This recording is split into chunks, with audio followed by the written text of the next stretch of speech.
Boa noite a todos, sejam todos bem-vindos. Vamos começar então o nosso trabalho da noite de hoje, uma mensagem desse livro Gotas de Esperança, do Dorival Campos. Você é insubstituível perante Deus. Não há ninguém em todo o universo igual a você. Deus trata você de maneira única, atendendo às suas necessidades. Você também tem responsabilidades definidas perante Deus. Só você sabe como é o seu relacionamento com Ele.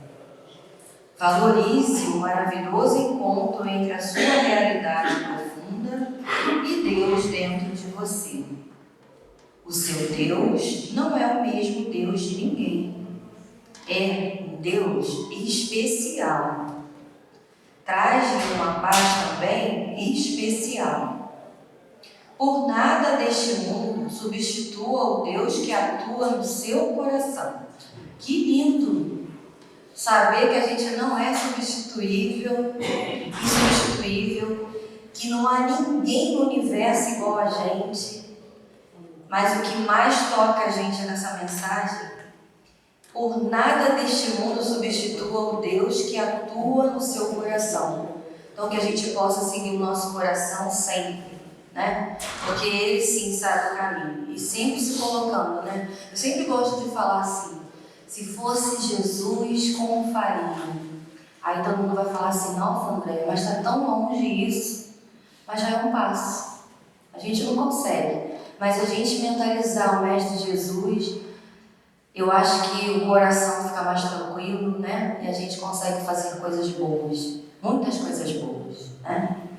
Então vamos fechar os nossos olhos, mentalizar a figura do nosso querido Rabi, que aqui está conosco nessa noite especial, que conseguimos chegar, né? Vencendo os medos, vento, chuva, enfim, que a gente está aqui, né? E aqui é o nosso refazimento para que a gente possa ter forças para continuar durante toda a semana. E falar assim, querido Jesus, muito obrigada por tudo, por todas as oportunidades. Primeiro, agradecer a Deus pela vida, pela oportunidade da reencarnação, de poder estar nessa casa espírita que tanto nos acolhe, né? O nosso porto seguro. Que a gente possa, na noite de hoje, aproveitar tudo que aqui for conversado conosco, que a gente possa ter uma noite iluminada, né? E que o nosso querido Ricardo possa também ser iluminado para ter explanar um bom estudo para nós. Graças a Deus. Boa noite a todos. Na noite de hoje nós teríamos a Ana Carolina, mas ela está grávida, né? Já está quase tendo bebê. Então ela não pôde vir. O tema eu manter o mesmo, que não são os que gozam de saúde que precisam de médico. E esse tema, ele é tirado de um trechinho anotado no Evangelho de Mateus, de uma situação vivida por Jesus e seus discípulos. Então esse trechinho diz assim para a gente: Jesus estava sentado à mesa na casa de Mateus, quando muitas pessoas, muitos publicanos e gente de má vida, soube e foi para lá e se sentou também à mesa. Vendo essa cena, os fariseus disseram aos discípulos de Jesus: o vosso mestre come à mesa com publicanos e pessoas de má vida? Ouvindo isso, Jesus respondeu aos fariseus dizendo assim: não são os que gozam de saúde que precisam de médico. Então esse é o contexto para nós pensarmos na noite de hoje. E para entendermos esse significado dessa passagem, nós vamos fazer vários pontos de consideração primeiro. Tá? Então, o primeiro ponto de consideração é que naquela época de Jesus, toda a região da Palestina estava sob o jugo do Império Romano. O Império Romano então havia invadido aquela região toda e impôs as suas leis. Além de impor as suas leis, o Império Romano deixou em cada região, em cada agrupamento, um administrador em nome do Império. E fez mais ainda, ele estabeleceu a cobrança de impostos. A cobrança de impostos não era feita pelos romanos, era feita por alguém da localidade que o Império Romano julgava confiável, contratava, vamos dizer assim, aquela pessoa como uma espécie de funcionário público do Império. E essa pessoa, então, ali contratada, exercia essa representação do Império Romano perante a população, resolvendo uma série de outras coisas e principalmente cobrando os impostos. Então, esse é um dos contextos que nós temos que ter em mente para depois vermos o segmento disso. Esses funcionários públicos eram chamados de publicanos. Então, os publicanos eram pessoas, eles eram judeus, eles eram árabes, dependendo da região, e eles então estavam ali representando o império e cobrando os impostos. De todas as mazelas, de todas as frustrações, todas as mágoas que os judeus tinham sobre a ocupação romana, a pior delas estava relacionada à cobrança de impostos. Porque os impostos que eram recolhidos eram altos, a custa do trabalho deles era levado todinho para Roma. E eles não tinham nenhum benefício daquele imposto.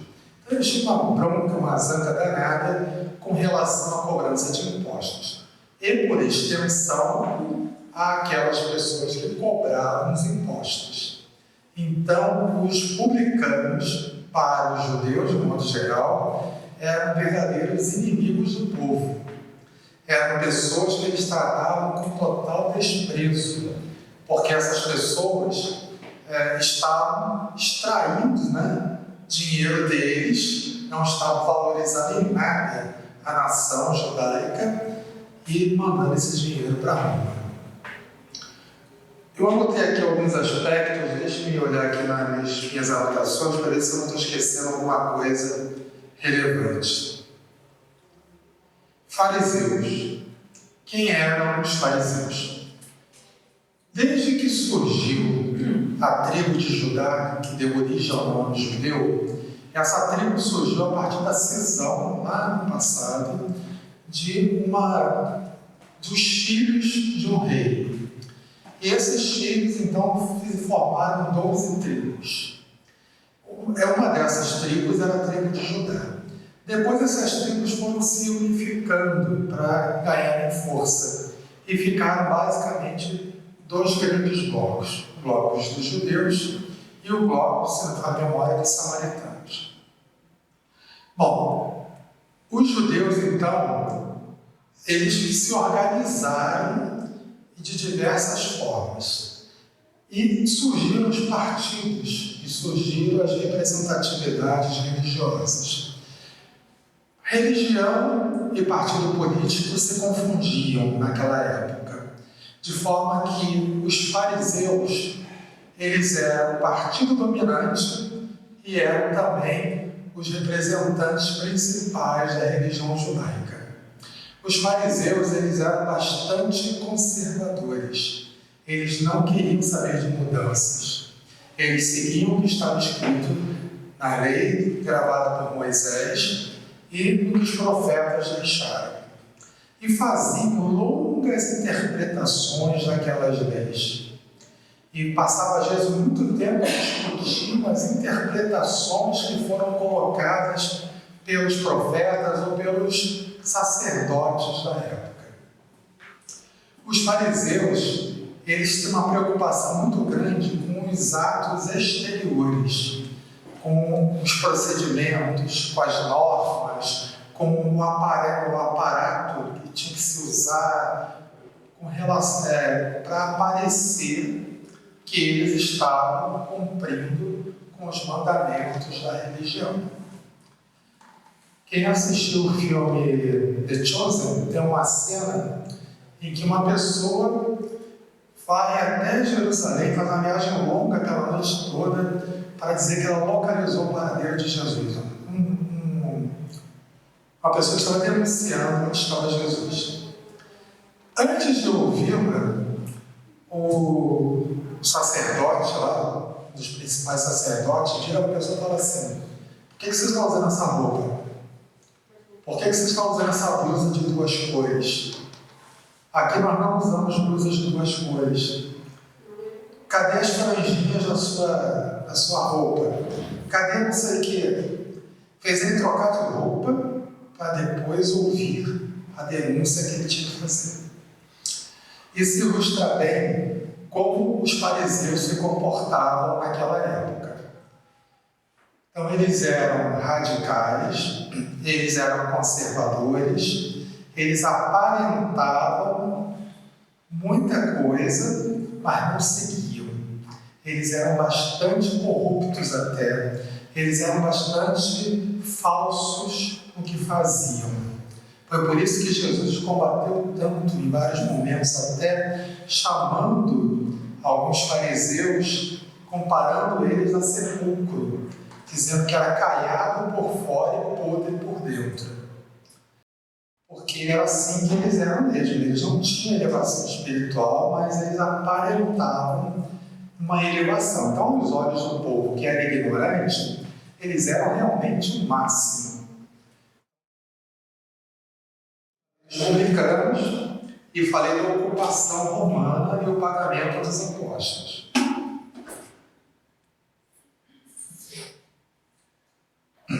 Eu preciso aqui do óculos, de jeito.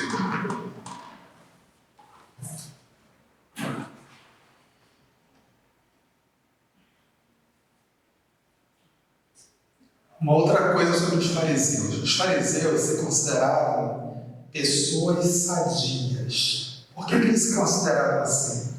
Porque eles jejuavam, eles davam o dízimo, eles frequentavam as sessões religiosas lá no Sinédrio, nas sinagogas.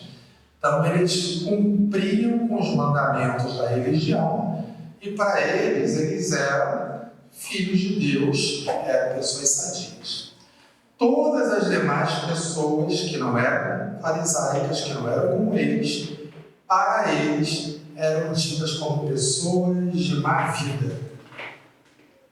Então, para eles era sinônimo de você está numa condição abaixo, você não serve, você não presta, porque você não faz o que o mandamento está mandando fazer. Isso na visão deles. Então, para eles, todas as demais pessoas que não eram farisaicas, eram pessoas de má vida. Eram pessoas também impuras. Principalmente, nesse caso, os cobradores de impostos.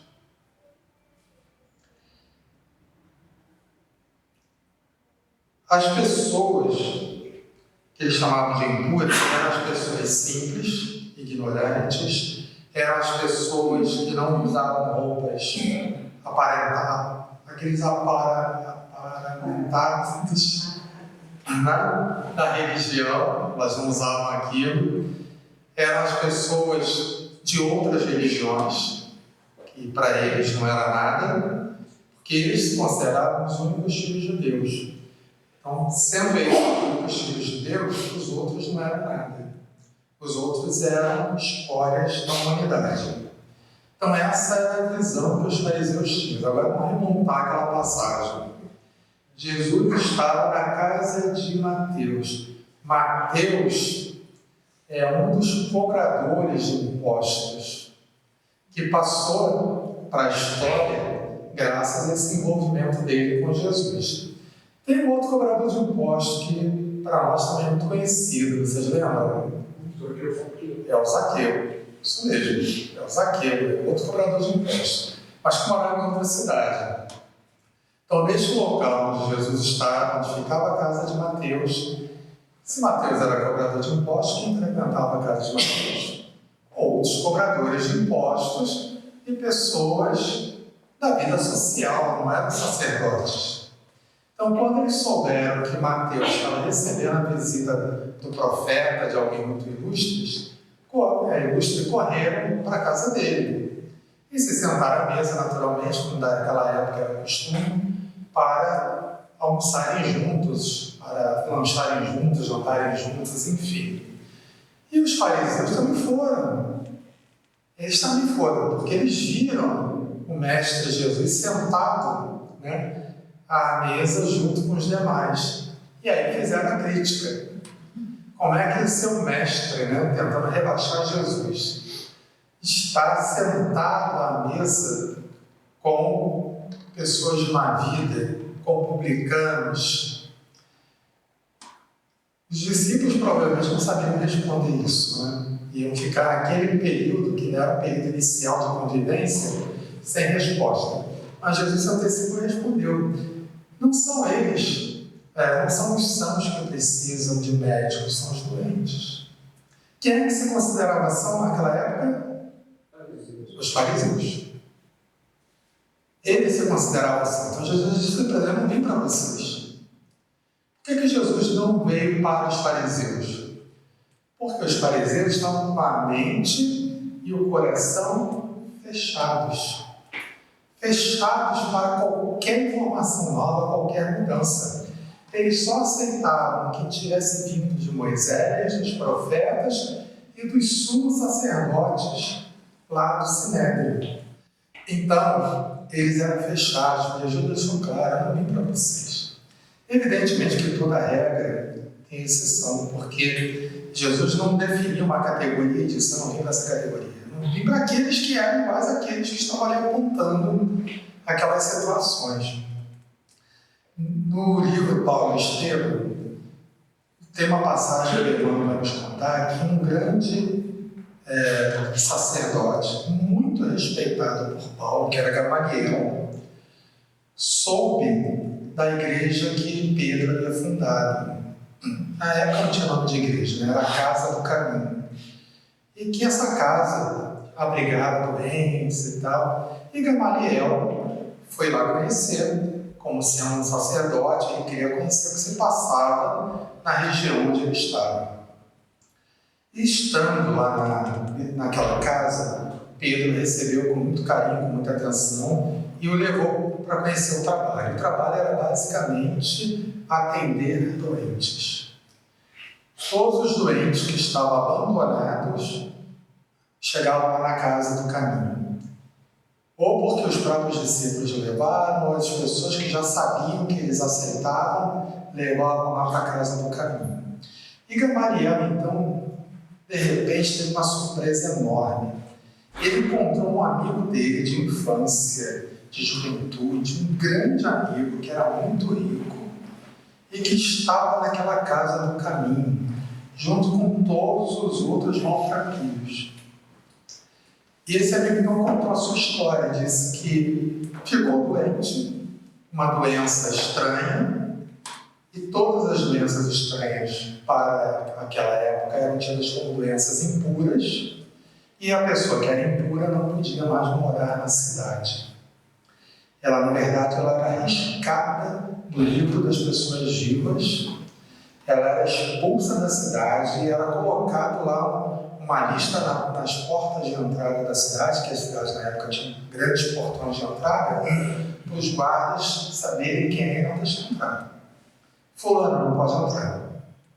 As pessoas eram expulsas, largadas lá no Vale dos Imundos, e ficavam lá até morrer. Esse doente então foi recolhido e estava sendo tratado por Pedro com muito carinho. Evidentemente que Pedro não estava dentro das muralhas de uma cidade, a casinha dele ficava num lugar simples. Tratava ali com muito carinho, ele falou que ele tinha uma gratidão enorme a Pedro, porque o acolheu, deu a ele uma cama, um leito, dava remédio, aliviava as dores, e estava falando para ele a respeito de Jesus. E Gamaliel ficou muito surpreso com aquilo tudo e ao mesmo tempo muito agradecido a Pedro. Não conseguia explicar porque a lei de Moisés era muito dura. A lei que os fariseus seguiam era muito dura. Não cuidavam dos enfermos. E estava ali alguém cuidando dos enfermos. Então era assim que eles viviam naquela época. Então Jesus sentado à mesa e juntos estava comendo com esse, com aqueles, tinha essa preocupação com o exterior.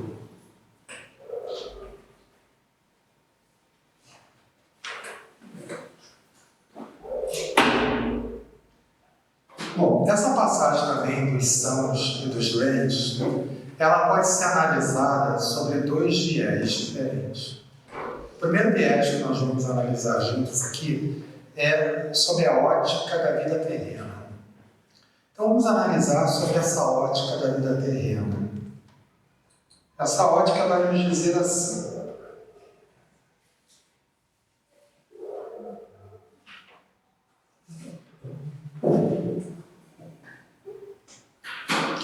essa ótica vai nos dizer assim: se você tem um corpo sadio e uma mente sadia, você é bem-vindo. Se você tem qualquer coisa diferente, se você anda mancando, se você tem uma mancha na pele, se você tem um rosto torto um pouquinho, um olho torto, então você é impuro e você não está aí. O que acontece com essas pessoas? Elas, por serem rejeitadas, por viverem abandonadas, elas estão carentes. Elas estão buscando novos parâmetros, uma nova verdade. Elas estão buscando uma esperança que lhes foi tirada. Imagina você não poder mais entrar na sua cidade, na sua casa, não pode mais ver a sua família. A sua vida acabou e você ainda continua encarnado. Então elas estão com o coração delas aberto em busca de uma nova direção. É muito mais plausível, é muito mais propício que estas pessoas ouçam com atenção a mensagem de Jesus do que os fariseus orgulhosos que estavam muito bem de vida e que para eles nada faltava e que para eles a lei de Moisés era a única verdadeira e acabou e pronto. Então eles não ouviam nada. Então Jesus realmente veio para quem estava querendo aprender. Os outros não queriam. Tudo bem até aqui? Uma outra ótica pela qual nós podemos examinar essa parábola, essa passagem, é sobre a ótica da vida eterna. Sobre a ótica da vida eterna, a figura muda bastante. Porque aí eu digo para vocês que praticamente toda a população que está encarnada, praticamente toda, deve existir algumas exceções, mas praticamente toda a população é de doentes. E aí nós vamos encontrar doentes de vários matizes e de várias intensidades de doença. Então nós vamos encontrar aquelas pessoas que nós visivelmente dizemos: essa pessoa é uma pessoa doente, uma pessoa desequilibrada, é uma pessoa perturbada, é uma pessoa que é capaz de cometer determinados crimes, é uma pessoa que está enferma, né? Mas existem outros que passam despercebidos para a gente. E o Emmanuel, no livro Bênção de Paz, que é a psicografia de Francisco de Campos Xavier, ele escreveu uma mensagem intitulada. E nessa mensagem o Emmanuel vai destacar algumas características bem interessantes de doentes. Ele fala assim: olha, vemos muitos outros para os quais é preciso descobrir o remédio justo e às vezes difícil, de vez que se intoxicaram no próprio excesso das atitudes respeitáveis em que desfiguraram os sentimentos, tais como sejam. Então, essas pessoas, aos olhos da sociedade, não estão doentes. Não são doentes, são pessoas ótimas. Mas ele vai falar assim, ó, os extremistas da corrigenda. Tem alguém aqui que gosta de ficar corrigindo os outros? Tem gente que adora ficar corrigindo os defeitos dos outros, né? Enxerga o defeito ali com uma rapidez e com uma intensidade assim, impressionante. Então, os extremistas da corrigenda, tão apaixonados pelos processos punitivos, que se perturbam na dureza de coração pela ausência de misericórdia. Esses são doentes da alma. Fica tão focado em encontrar o defeito do outro, em apontar e querer corrigir, que acaba ficando tão endurecido que falta misericórdia a essas pessoas. Um outro aqui, os extremistas da gentileza, tão interessados em agradar, que descambam um dia para as deficiências da invigilância. Será que nós temos aqui quem seja extremista da gentileza? Quer agradar todo mundo? Será que é possível agradar todas as pessoas? Não é, né? A gente sempre vai desagradar alguém. Mas quando a gente se propõe essa atitude completamente insana de querer agradar a todos, a gente acaba se perturbando por completo. Então essas pessoas, quando estão nesse caminho, o Emmanuel está alertando, elas também estão doentes. É uma doença da alma. Outra doença da alma que o Emmanuel traz para a nossa reflexão: os extremistas da superioridade.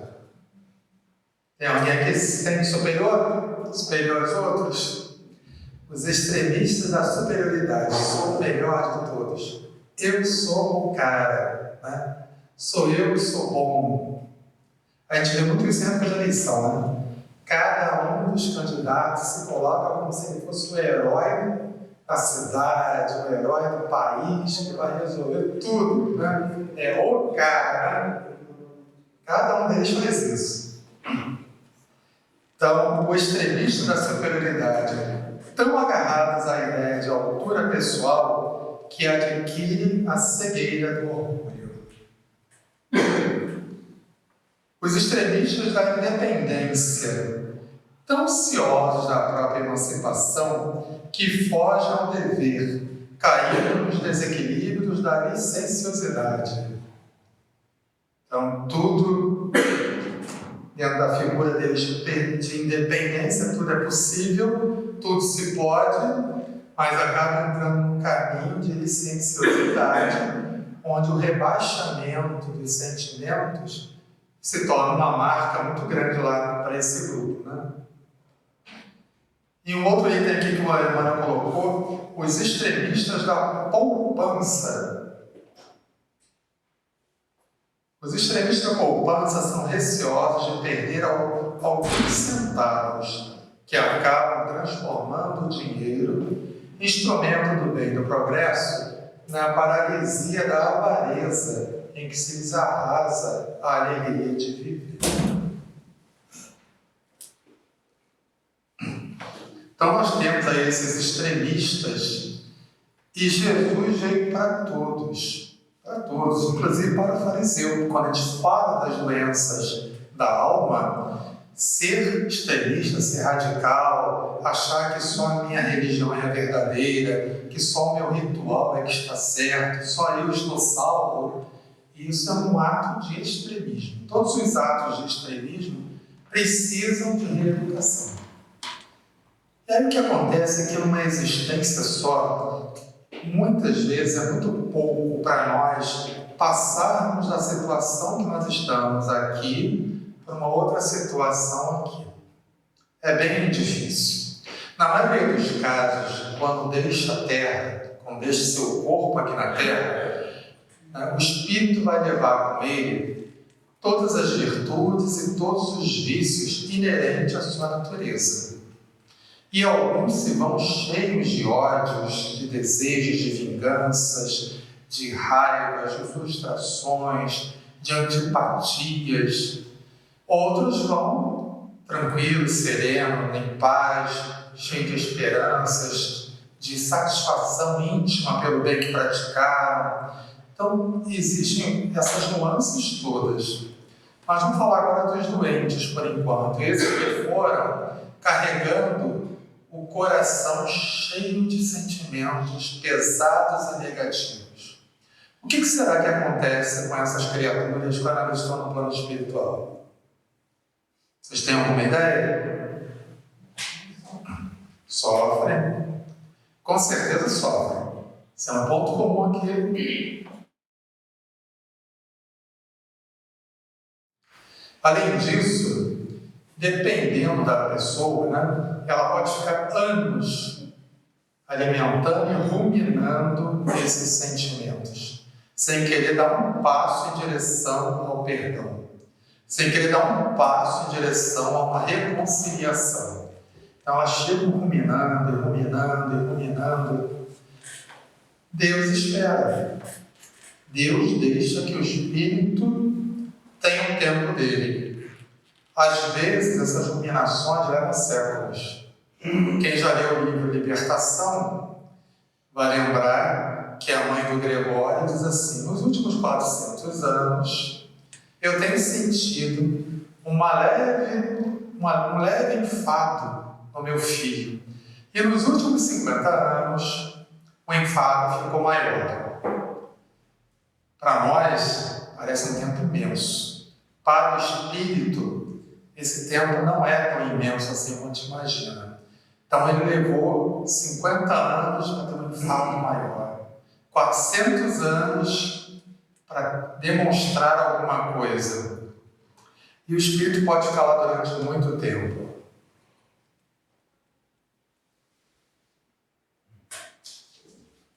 E aí tem uma pergunta aqui no Livro dos Espíritos que diz assim para a gente, pergunta 229. Por que, deixando a Terra, não deixam aí os espíritos todas as más paixões, uma vez que eles reconhecem os inconvenientes? Então a pergunta é: desencarnei, percebi que essas más paixões me atrapalham de ascender a mundos melhores, a planos melhores, a estar com benfeitores espirituais. Por que eu não deixei isso na Terra? Por que eu não reconheci que só me faz bem? Agora, a partir de agora, eu vou mudar. E a resposta é assim: vejo nesse mundo pessoas excessivamente invejosas, imaginais que mal deixam, perde esse defeito. Imagina que isso aconteça. Acompanha os que da Terra partem, sobretudo os que alimentaram paixões bem acentuadas, uma espécie de atmosfera que os envolve, conservando-lhes o que tem de mal, por não se achar o espírito inteiramente desprendido da matéria. Só por momentos ele entrever a verdade, que assim lhe aparece como que para mostrar o bom caminho.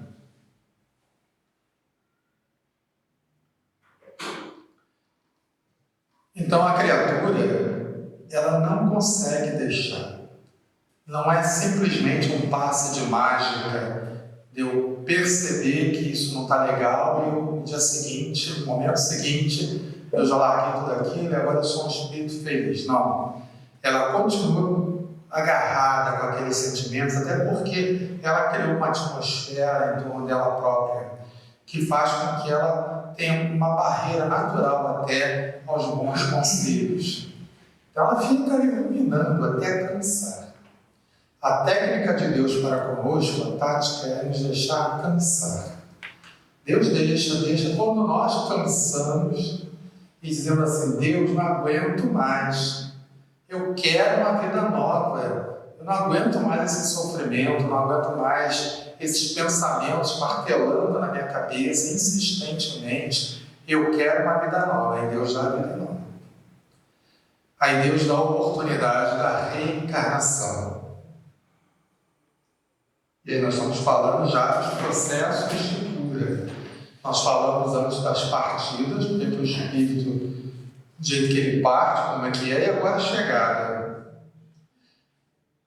Então, nessa chegada, no Livro dos Espíritos, na pergunta 132, diz assim: qual é o objetivo da encarnação dos espíritos?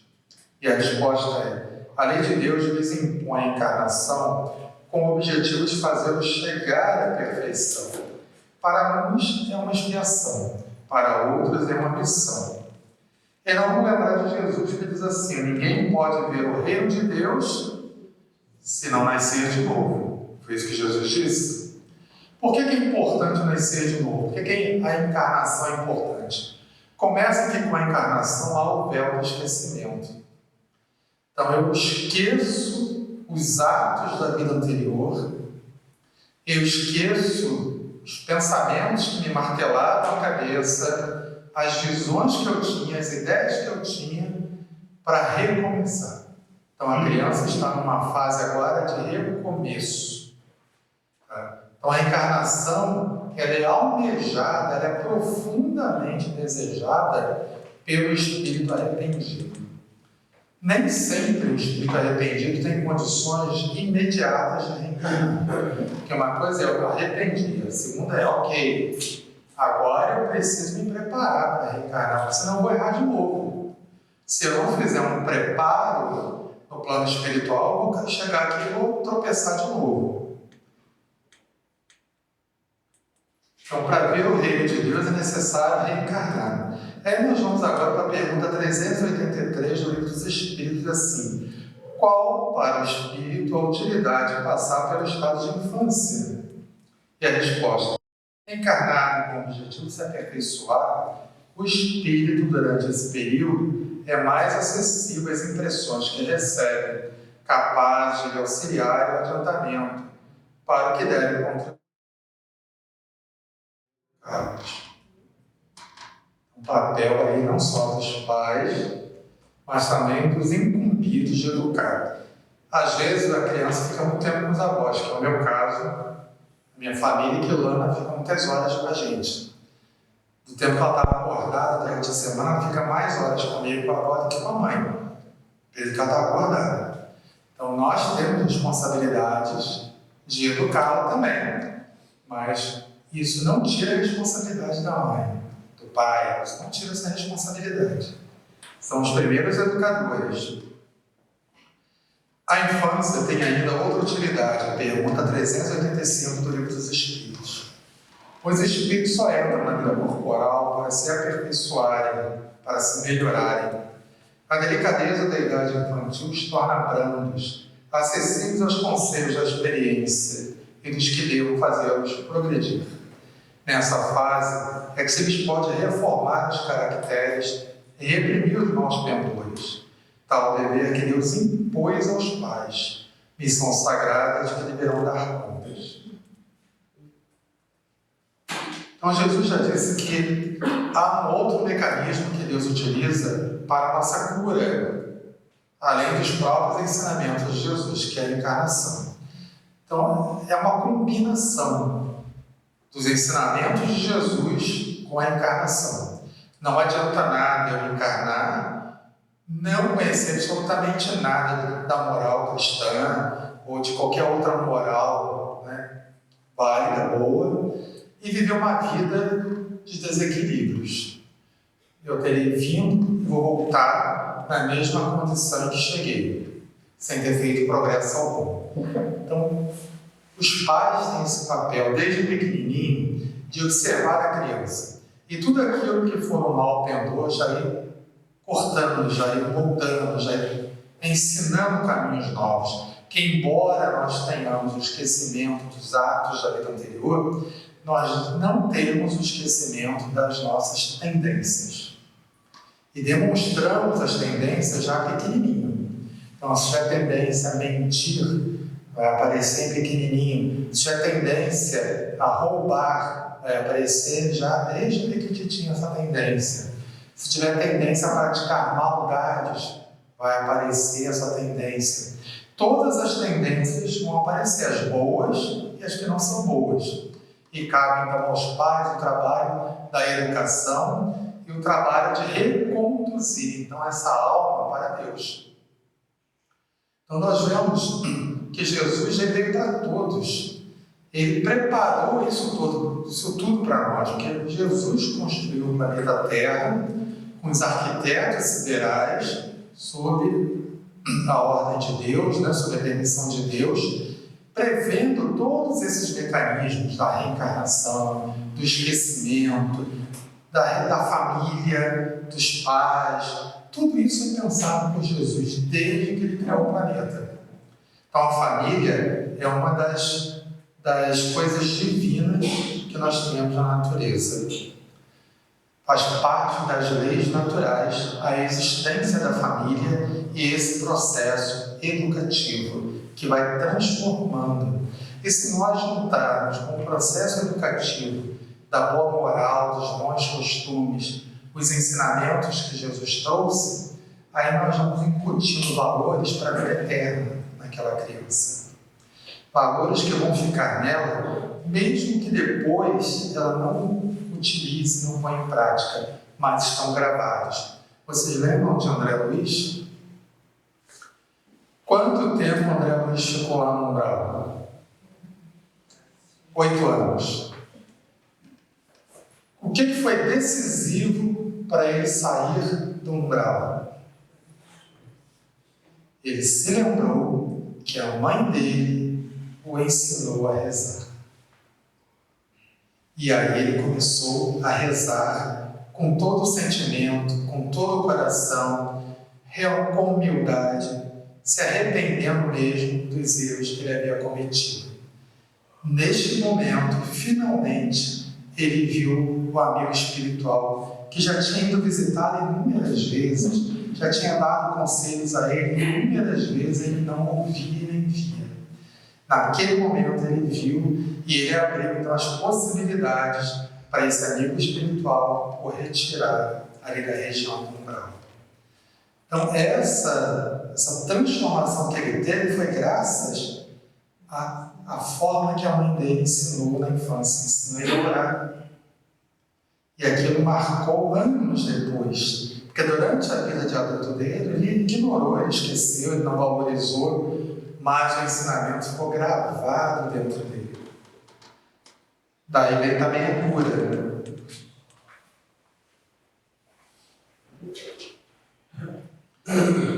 Nós vamos encontrar também um livro chamado Vivências com Jesus, da Yasmin Madeira. É um livro maravilhoso. É um livro para você ler, reler e depois reler de novo e fazer as vivências que ela propõe fazer.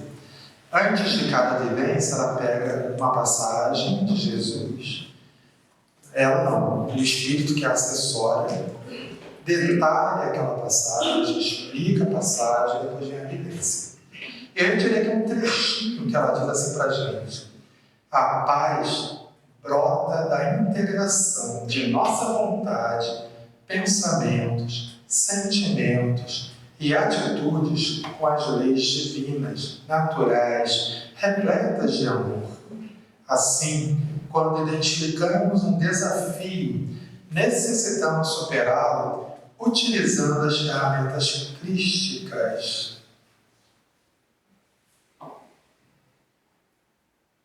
Isso faz toda a diferença. Quais são as ferramentas crísticas? São os ensinamentos de Jesus. Então agora, ao invés de levar uma fechada no trânsito, eu querer revidar aquela fechada, eu posso pensar que aquele irmãozinho que está dirigindo ali de qualquer jeito está passando por um momento difícil. E talvez faça até uma oração por ele, pedindo para que ele se acalme, se tranquilize e dirija bem. Ao invés de dentro do lar, quando alguém, por algum descuido, fala uma palavra que o outro não gosta, ao invés de revidar na mesma moeda, que é a pior coisa que os casais podem fazer, a ferramenta crística é dar a outra face. E a outra face que Jesus se refere não é o outro lado do rosto. É a outra face com relação à agressão recebida.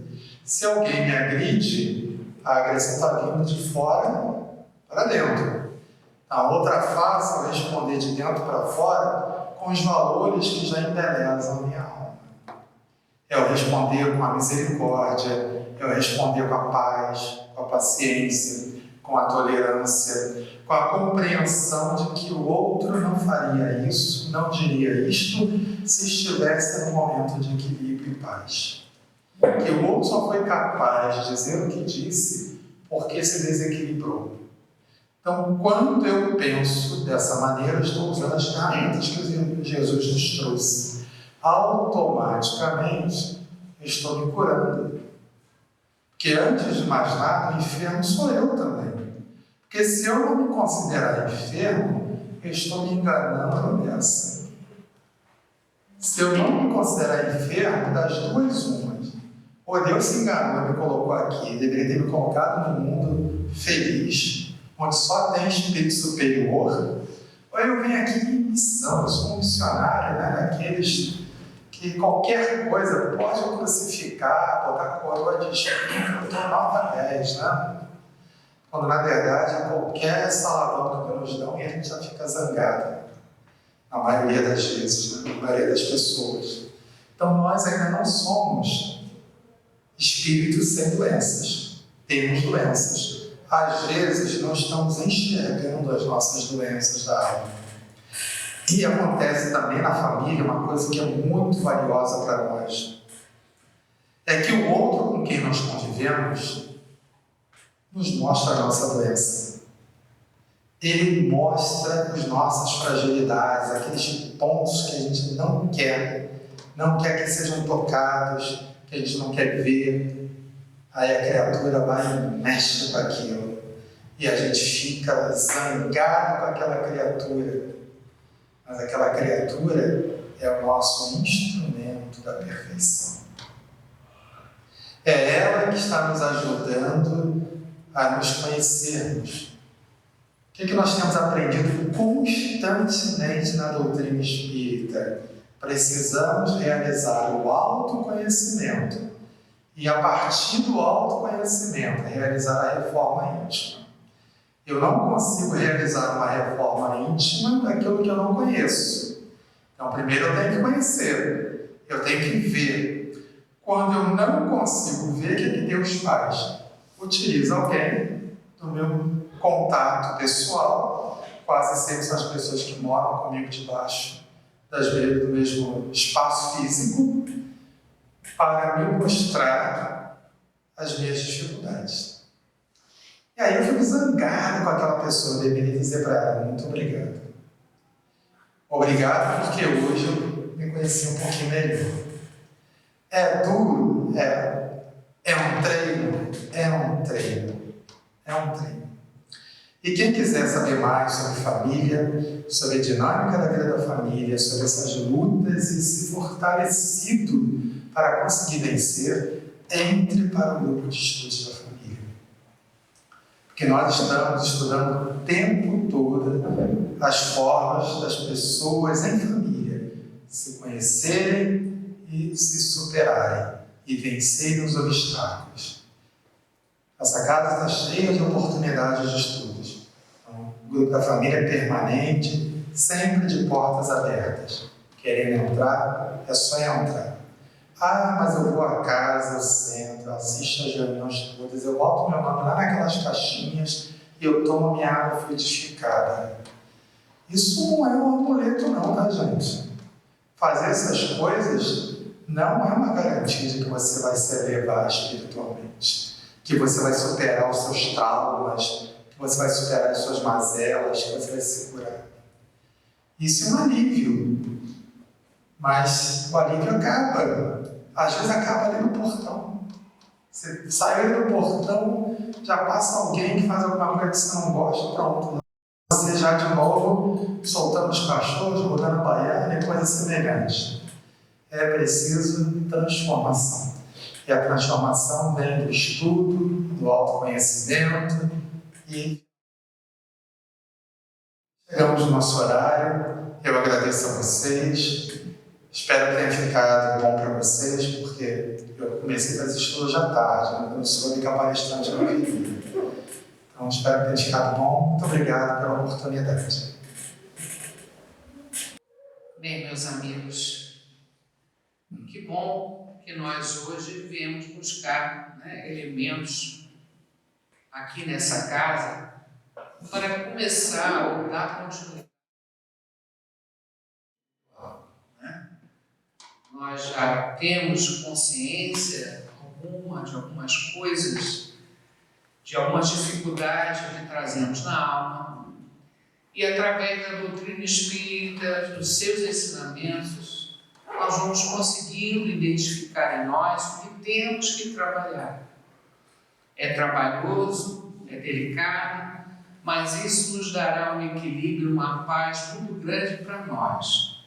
Não é para parecer bonitinho, bacana, para as pessoas à volta, não. É por nós, para o nosso equilíbrio, para a nossa paz.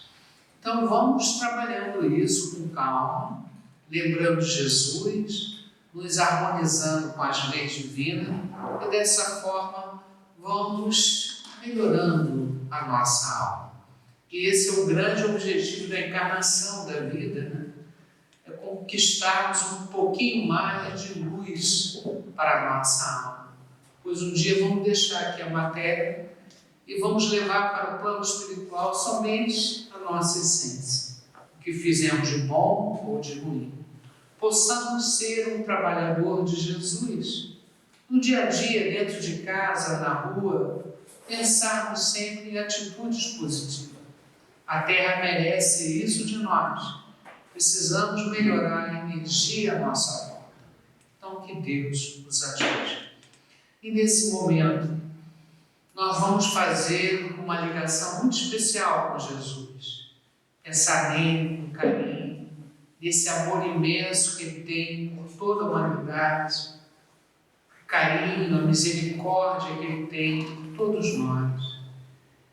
E como estamos todos unidos através do fluido cósmico universal, estamos todos unidos e o nosso pensamento percorre esse fluido universal. Então não existe distância, barreira para os irmãos que estão vivos em outra dimensão, que conviveram conosco aqui na Terra e deixaram a sua matéria, cumpriram a sua missão e hoje estão no plano espiritual. Aquele pai, aquela mãe, aquele avô, aquele amigo, aquele filho, aquele irmão, a nossa família espiritual é imensa. Então vamos pedir por eles agora, vamos orar por todos eles, para que eles sintam a nossa presença ao lado deles, sintam que esse amor não terminou com o momento da morte física, que esse amor é eterno, que nós podemos abraçar, dar um carinho a eles nesse momento de prece. Eles vão receber com muita alegria a nossa lembrança, não somente para aqueles que nós conhecemos, as nossas companhias espirituais, há tantos irmãos que estão aqui presentes estudando conosco, há tantos irmãos que estão no plano espiritual, e pedindo especialmente para aqueles irmãos que desencarnaram naquele acidente, né? De avião, 62 pessoas, né, retornaram no resgate coletivo. Tem uma razão de ser, algumas pessoas quiseram embarcar, não puderam, né? Não era o momento delas. Mas nem por isso, né, apesar de entendermos pela lei divina, nem por isso a dor não deixa de existir. A separação de seus familiares, né? O momento de uma morte tão de repente, tão triste, mas que a doutrina espírita traz essa luz, que a vida continua, que esses irmãos tinham um resgate a passar e hoje estão no plano espiritual sendo bem atendidos com muita certeza. Então, nosso carinho para esses irmãos, as crianças que morreram também naquele acidente, estão vivos em outra dimensão. Então pedimos, Pai nosso, que estás no céu, santificado seja o vosso nome, venha a nós o vosso reino, seja feita a vossa vontade, assim na terra como no céu. O pão nosso de cada dia nos dai hoje, perdoai as nossas ofensas, assim como nós perdoamos os nossos ofensores, mas não deixeis cair em tentação, livrai-nos de todo mal que esqueceis. Ó Pai de infinita bondade e misericórdia, atenda a todos esses irmãos cujos nomes nós colocamos na caixinha de prece, todos que estão ligados nesse momento a essa casa, receba esse carinho, essa força, para que no plano espiritual eles continuem trabalhando, estudando, evoluindo. Graças a Deus.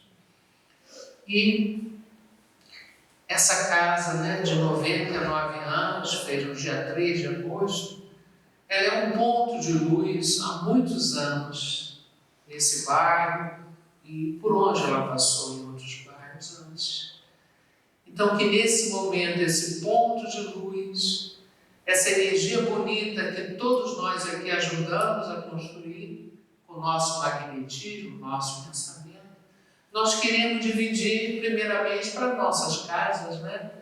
O nosso ambiente de trabalho, essa energia possa lá estar e aliviar, harmonizar as pessoas que lá estão, melhorar a energia do ambiente. Isso são as nossas irradiações.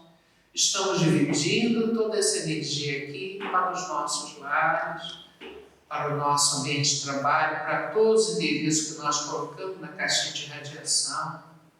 Muita luz, muita paz, muita harmonia para esses lugares, e ao máximo onde a nossa humilde energia possa chegar, né, em torno de nós.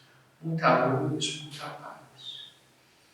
E que também pedimos, hoje foi falado, né, das doenças da alma, os verdadeiros doentes, e todos nós que estamos aqui na Terra, salvos, missionários, né, trazemos algumas doenças da alma, alguns desequilíbrios que intoxicam as nossas células, a nossa mente e desalinham, né, o nosso caminhar aqui na Terra.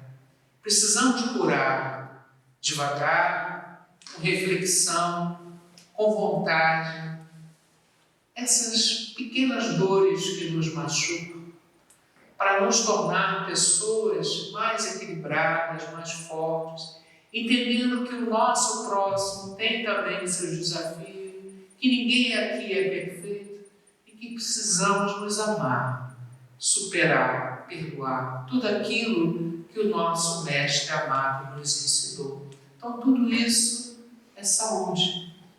Conquistar a saúde mental, a saúde física, com Jesus fica mais fácil, né? Então, queremos aqui fazer alguns pedidos. A nossa irmã Alda Maria Ferreira Cardoso está no Hospital Mount Dor, no centro intensivo cardiológico 4-3. Pedimos muito para a nossa irmã Alda, que volta e meia tem problema de arritmia cardíaca, que os médicos possam resolver definitivamente. Então, uma irmã valorosa, trabalhadora. Então, que Jesus leve a nossa irmã todo esse apoio, que Bezerra de Menezes esteja ao lado dela. Também outro pedido aqui muito delicado, na rua Dona Joaquina, no 5848, para a Geórgia, lá em Miaúma. A Geórgia está se tratando de um câncer no reto, ela está com muitas dores. Eu peço a espiritualidade que dê esse carinho à nossa irmã Geórgia, que ela receba um apoio espiritual para aliviar as suas dores e ela continuar a sua missão aí na Terra. Então, muita luz, muita paz para ela. E quero pedir também por todos os nomes que nós colocamos na caixinha de visita médica, a pedir para a nossa irmã Débora, que ainda está internada no Hospital da Aeronáutica, na Tijuca, no quarto 502. Ela está se recuperando, se fortalecendo, está indo bem. Então, que Deus possa ajudar ela e toda a equipe médica que está cuidando dela, né? Que ela possa se recuperar. E todos nós que estamos aqui, já falamos, Ricardo já falou, as doenças da nossa alma, né? Que Deus tenha misericórdia para cada um de nós, esse carinho que possamos valorizar as coisas boas que já desenvolvemos em nós, que isso é importante para levantar nossa autoestima, mas que possa nos dar um apoio para aliviar, para resolver essas questões que ainda nos incomodam e atrapalham a nossa evolução. Então pedimos, vamos Jesus passear na minha vida. Quero voltar aos lugares em que eu estive só. Quero voltar lá contigo, vendo que estavas comigo. Quero sentir teu amor a me embalar. Cura, Senhor, onde dói. Cura, Senhor, vem aqui. Cura, Senhor, onde eu não posso ir. Deus pode, vai. Cura, Senhor, onde dói. Cura, Senhor, vem aqui. Cura, Senhor, onde eu não posso ir. Deus, com a sua infinita bondade e misericórdia, Ele sabe onde estão as nossas dores e está mandando para nós a cada dia instrumentos para nos ajudar a evoluir e alcançarmos um pouco mais de equilíbrio. Então, nossa gratidão a Deus, gratidão pela vida, pela oportunidade, né?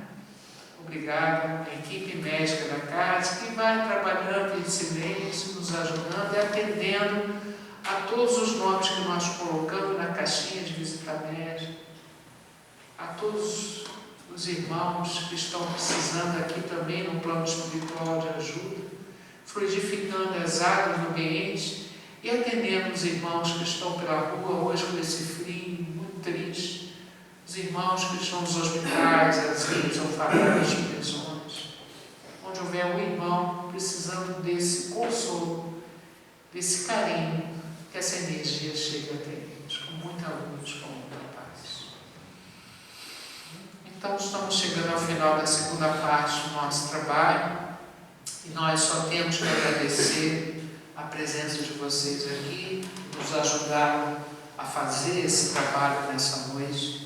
Que Deus abençoe vocês, que saiam daqui com a certeza desse amor de Deus, né, por cada um de nós, e que possamos acalmar a nossa mente, acalmar o nosso espírito, sermos uma pessoa mais serena, mais doce.